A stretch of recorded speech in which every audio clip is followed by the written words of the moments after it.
Hi, I'm Brian. Welcome to Autogefühl. So, we've already seen the brand new 2019 Touareg on a full test drive with AJ in Austria, and then the R-Line version with Thomas closer to his hometown. But today, I've come to a custom-built off-road centre to see just what this thing can deliver. Now, it's in its third generation, and the original point of the design of this vehicle, according to Volkswagen, was that it should be an SUV that delivers as close to a sports car drive as possible. As we've already seen from both AJ and Thomas, it really doesn't do a bad job of that at all. But you're always going to have the question, if you design a car for a sports car type drive, is it really going to be able to go off-road as well? Well, we know that this time round Volkswagen have dropped their fully equipped off-road version, the tech off-road version, because that was only picked up by 1% of customers. According to them, you don't need it so much anyway. You can still get lots of off-road additions to this car, including under-ride protection, stone protection. Obviously, if you're going to go off-road, you're going to want full air suspension. We're going to have the opportunity to find out how all of those things work together, if they really can deliver an off-road experience properly, and most importantly, still with the comfort that we've come to know and expect. Let's take a closer look.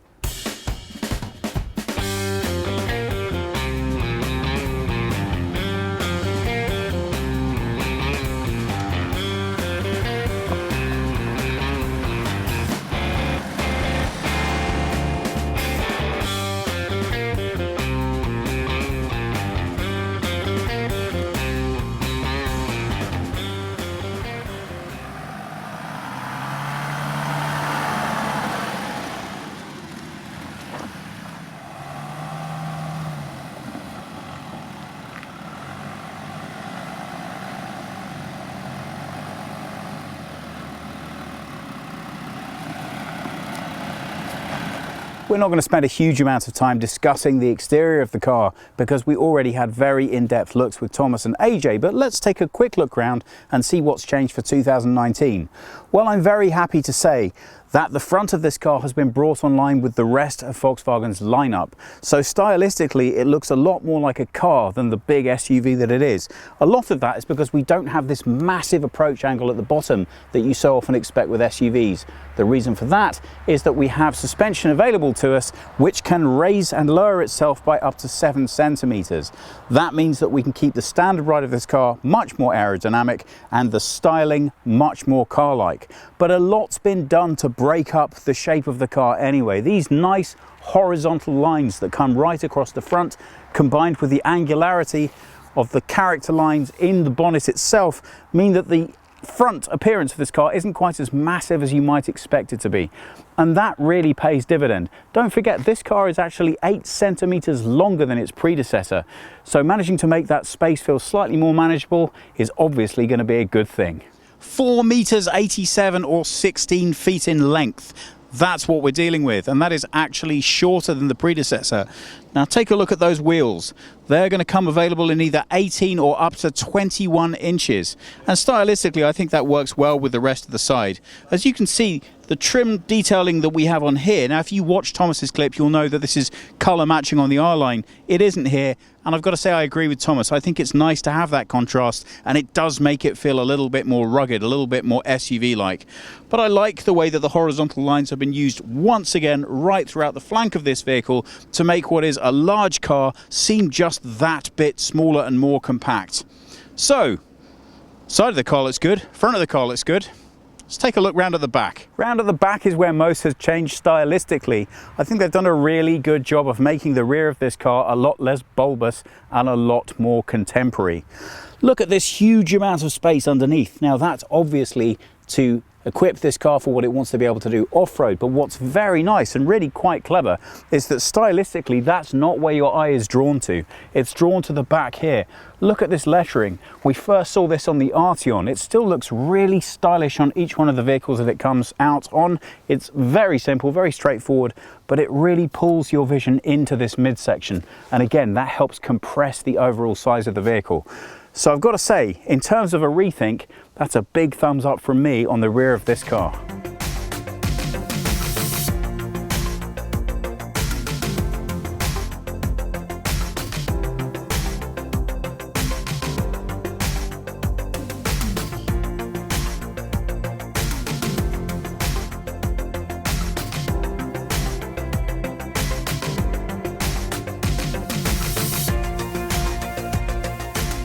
Coming through to the inside of the car, you definitely get a bit of a mixed bag. What do I mean by that? Well, regular viewers may well have seen my review of the Land Cruiser. Now, for me, that is an almost definitive off-road vehicle, and that's how it's used mostly throughout the world. So when I set foot into that cabin, I felt that their upper fit out was a little bit much for me. The reverse can be said to be true of the Touareg. I want this to resonate quality, and I want it to resonate a little exclusivity as well. And the interior design, I think, has done a superb job of that. If you have a look at the way that these screens are fitted in, you could say, well, aren't they just a little bit big and overdone? I'm switching them on, so hopefully we can see this one in action. Here we go. Well, they really do come into their own when you take it off-roading. I think I'm with Thomas. I'm not quite completely convinced we need something quite this big, quite this comprehensive in terms of the menus on offer. But you know what? Doing away with all of those knobs and dials really does unclutter this visually very much indeed. And as a passenger or a person just getting in and out of this car, it does resonate that executive feeling that you want this car to have. So, swings and roundabouts. If you're the kind of person who likes to have every single option you can possibly think of available, you will find it somewhere in the menus buried deep in here. And the good news with digital systems is, look, there can always be firmware updates, so if there are a few niggles, they can be worked out and refined further on. I'm always gonna really be a analog dials plus digital display kind of a guy, but I appreciate that this is the way that things are moving, and I really like the way it's been integrated into the overall dash design. The mix of the materials here, which are all high quality, they all feel and look good and nice and solid, really makes you think, okay, the car wasn't cheap, but I understand why. My only criticism, come on guys, surely that's enough piano black for the world for now. I'm grateful at least that we have a little bit less, and I like the way that the style's been integrated. The ambient cabin lighting that you can select all serves to reinforce that.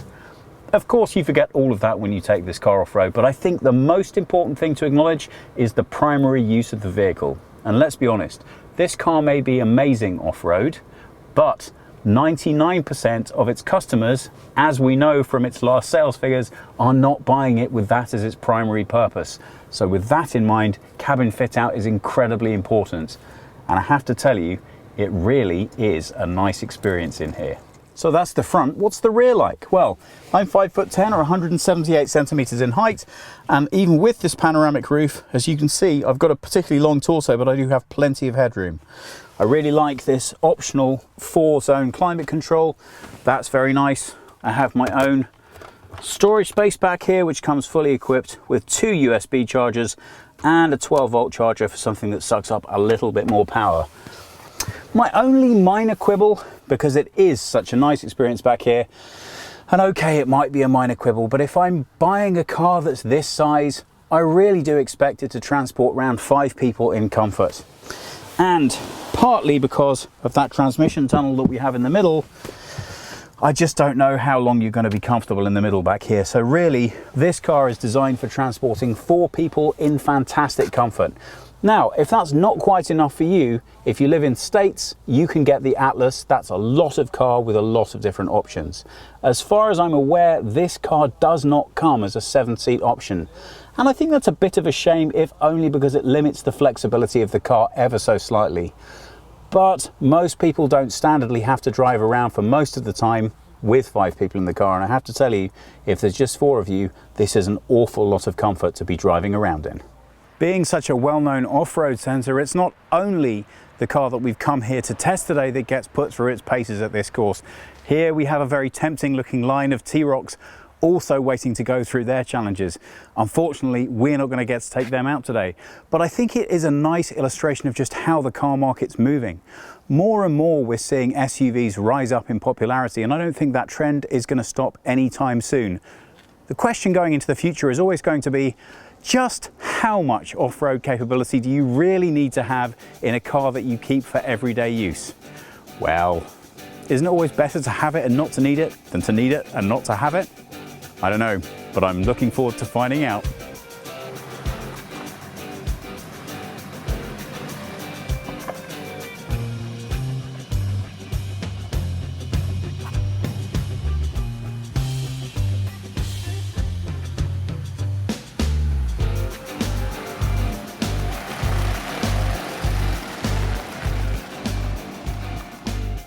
So I'm not quite sure what's happened here. AJ got to go to the Alps to test out this car. Thomas had a nice little drive around his hometown, and they've sent me to an old military base to see how I get on with the car. Well, I'm very pleased to say I've been joined by Heiko Kunze. Hello. He is an off-road expert, and he is going to be showing me exactly what the new car is capable of achieving. So, yes, let's find out. Okay, let's go. So first of all, this car has been modified and improved from its predecessor. Can you tell me some of the things that have been done to it to change the way that it performs off-road? Okay, we have the option to go in the off-road mode. We have a chance to perform the suspension system. We have an air suspension. Now you are in the highest level, the extra level, and you can feel, yes, left please, the new air suspension system in the Touareg is very, very comfortable. So if you've driven the Tiguan, then you'll be familiar with the idea of the mode selector for the Volkswagen vehicles, and it's really very effective. What you will be less familiar with is how that applies to the larger Touareg and what that actually delivers. The air suspension in particular and the modifications that have been made to the vehicle overall really change the way the ride feels as you're driving around the circuit. It is difficult to put your finger on whether it is just the air suspension or the vehicle modifications as well. But don't forget, it's now 100 kilograms lighter. And as Thomas said in his review, what's startling about that is the amount of agility that you feel you have with this car, given the overall size of it. It doesn't feel nearly as unwieldy on this course as I would expect it to feel. So do you have a sense of what this was used for? The army used to use this for testing vehicles? Yes, I understand. This was a shooting area. Shooting? Yes. Shooter, sorry. They're not still shooting, are they? With the gun. They're not shooting us while we're going round. Okay. Use the cam system. So now we're going to switch over the display so we can see the camera. Okay. You do that for us, that's it. And the reason this is particularly good is that we can't see anything over the top of our vehicle, but looking down here at the display, and that's all the car managing the descent, not me at all. Right. Then we can find out exactly what's going on. Yes. While we're not capable of seeing over the top of the bonnet. You can understand why that would be a pretty big help to you when you are driving off-road. Okay, and I noticed that you had changed one of the settings to make sure that we weren't bothered constantly by reminders, and I very much appreciate that. That's great for filming. Holger's with us today. He's in the back. It's always a good test of off-road courses to see how the camera guy gets on. We're going right or left here? Right. We're going to go right. If they come back and they still have their breakfast, then you know that you're doing okay. How is it so far, Holger? How's the comfort back there? Yeah. Okay, give the same accelerating, very slow, and attention, a little bit left then. We're going left over the top. You can see in the cam. Yeah. It's very easy, yes. That's nice. That's very nice. Perfect. Very nice. Well, the car makes this particularly easy. One of the obvious and significant changes with the newer car here is that we have this massive infotainment system. And I know Thomas talks a lot in his review about, was this really necessary? Did we have to go for this? Well, what I can tell you is you really do experience the full benefit of this system once you take this car off-road, because the amount of additional information it provides you with is really quite something. And it's very easy.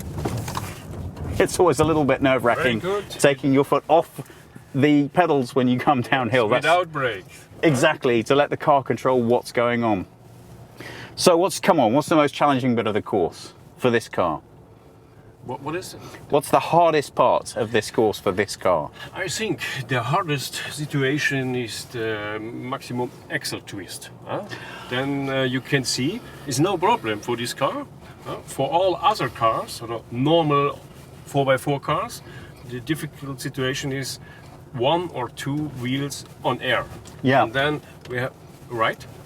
Okay. In the next time we can see it. Excellent. And I think by putting the car into off-road mode, we gain what, an extra 7 centimeters of ground clearance? Yes. That really does help, and it really also helps us to understand why. When we look at the front and the rear of this car, when you expect to be seeing sir. Yes. a huge aggressive approach angle. You don't. That obviously helps with the styling and the aerodynamics of the car, but that increased ride height allows us to achieve a lot more in off-road terms than we would be able to achieve without it. And This way. that's clearly going to be a benefit And right now. remember, it's very, very small circle now, and the rear axle is also steering. Look at that. The handling is very excellent. So given the length of this car, it's really quite fantastic how small that turning circle is, and that really does come in handy. Thomas mentioned parking at your house. Well, sure, that's nice, but it's also very useful when you're going off-road. That's because we have rear axle steering. It's a very small thing, but it does make a big difference to the way that the car handles, especially when you get it off-road. Left, left, left. Okay, now this I thought was the scariest bit. It's a big incline here. Steering straight. And no, straight? Still straight? Yes, it's Okay. absolutely straight. Look, this. Okay, Okay, very slow. now that seems like, can we stop here? Yes. If you want. This seems like a good spot to point this out. If you can see on the central display here, I really appreciate this. Now, I was saying earlier when we were coming around the course, it would be a bit of a shock if you needed a red line sensor to tell you when it was you were risking tipping a little bit too far. But in some environments, especially when there's bad weather and you're off-road, it's very difficult to actually tell what's going on. It's really handy to be able to have this information all here, all very visible, all very easy to access, just so you don't take the car further than it wants to go. And I think this is about as far as I want to go. So it's a little bit more than normal. let's take it back to let's take it back to level ground. Okay, here we go.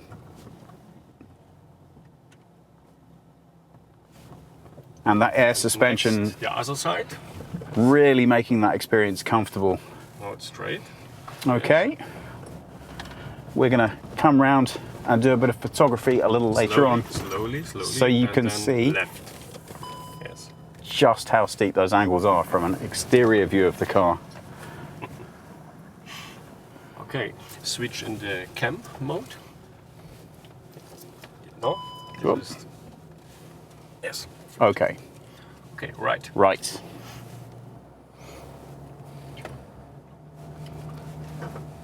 Have attention to the left side, then. And without brake.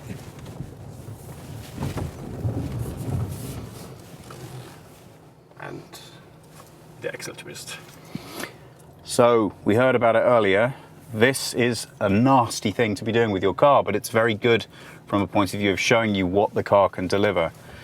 And this doesn't look terribly impressive from inside the car, but the reason for that is because the suspension is doing such a fantastic job of not telling us how hard it's working.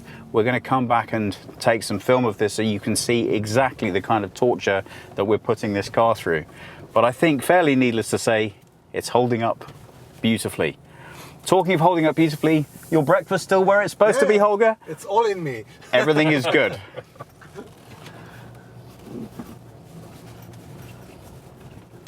Okay, Brian. Well, thank you. That was really great. Thank you for the taxi drive. So now, because obviously we are on the Army testing ground, we do again but blindfolded. Is that correct? We have prepared. You might have noticed that we've just had some people turn up behind me. That is the Grizzlys hockey team. Now, fans of hockey might know them. They are sponsored by Volkswagen, so they are here also to try out the off-road capabilities of the Touareg. I don't know. You know, ice hockey is kind of a rough game. And I did say to the guy from Volkswagen, are you really sure you want to let these guys loose with your very expensive car on the off-road course? He just laughed and he said, well, that kind of is the whole point. So somewhat unexpectedly, we've managed to kidnap a couple of Grizzlies, and they're both North American. So obviously they are more than familiar with the fact that Great Britain is pretty much the global home to ice hockey. And because of that, they asked if I'd give them a couple tips on the way round. Obviously, that's not true, but hopefully they'll be able to tell me a little bit more about what they're up to. Guys, can you say hello and introduce yourselves?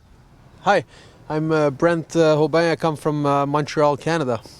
Hi, Jeff Likens here. Come from Minneapolis, Minnesota. Now, you guys are familiar with spending your time, forgive me if this is crude, beating each other up with sticks on frozen bodies of water. This is a hot driving experience. So how did you guys find yourselves here? Well, we got invited by our team here, by our main sponsor, Volkswagen. So I think for most of the guys, it's a cool experience. It's different than our routine day at home, but it's going to be fun, I think. It's going to be something we're going to definitely enjoy.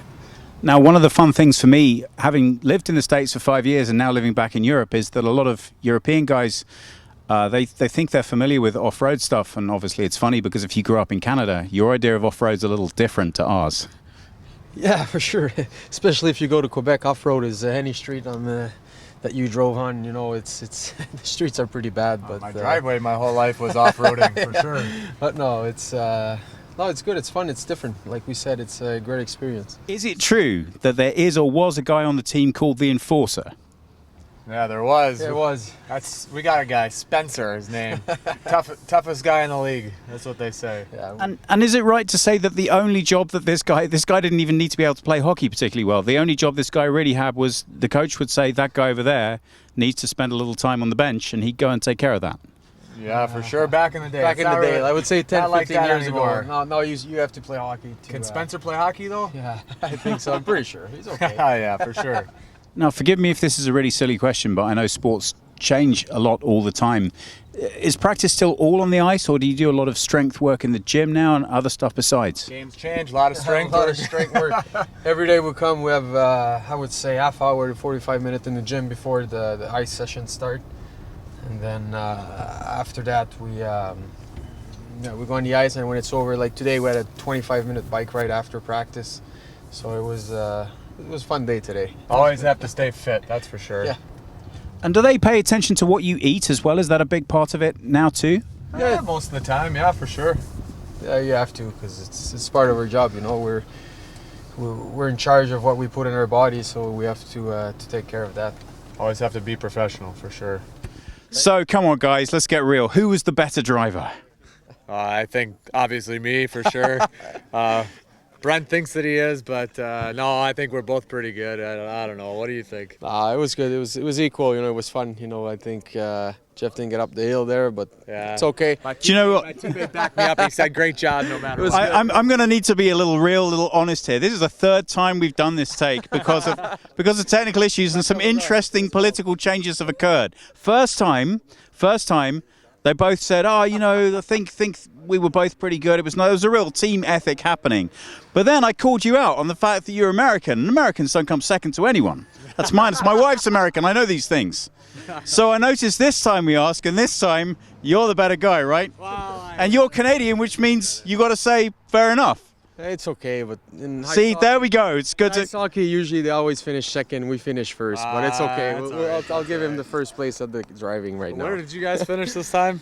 I don't remember don't where we remember finished too. either. Germany was better than us. We're in Germany. We're in the hockey We're mecca second. right Yeah, here. very good. Well, you know, we've all managed to share our hockey stories. As you know, Britain's famous for hockey. So we've talked a lot about hockey. We've talked a lot about cars, and it's really been a lot of fun. Guys, thank you very much. It's been great to meet you both. 14th of September, if you have the opportunity, check these guys out online. If for no other reason, it should be hilarious to see how much damage they can do to each other actually on the ice, as well as in the car. Thanks, guys. Hope to see you soon. Thank you. Thanks. You forgot go Grizzlies. Yeah, we're all right. Go Grizzlies! Yeah! So that about does it from us from here today. As you can see, there are a lot of cars waiting off to go and take those Grizzlies out back round the course to see what further fun they can have with these cars today. Come on! Well, the reason that we came here today was to manage to find out, is this car really capable of driving off-road or not? It is a very executive, stylish car, and to sit in it on a road, you certainly aren't filled with the impression, yeah, sure, why not? I can take this car round an extremely aggressive off-road course. But I think we've had the opportunity to see it is capable of more than just a little bit of mild off-roading. Now, that said, of course, the minute you do look inside the interior, you're very much left with the impression that this isn't a car that was first and foremost designed with that purpose in mind. And I think once again, the obvious tell for that is the fact that that 1% who purchased the additional tech version of the off-road package have now been let go. But a lot of the technological advances that have come along with this generation of the Touareg means that you really can take this car to some pretty impressive places. And while you're doing it, be in an awful lot of comfort. So, talking of comfort, if you are comfortable with the price point and you want to know how it feels to drive up some pretty extreme terrain in a great amount of comfort, then I can heartily recommend that you take a good look at the Touareg. We're going to take it on a little bit more of an extreme journey later on in the year. Hopefully you'll be able to join us for that. But in the meantime, if you have any comments or questions, please pop them below. Please subscribe, and we hope we'll see you again soon.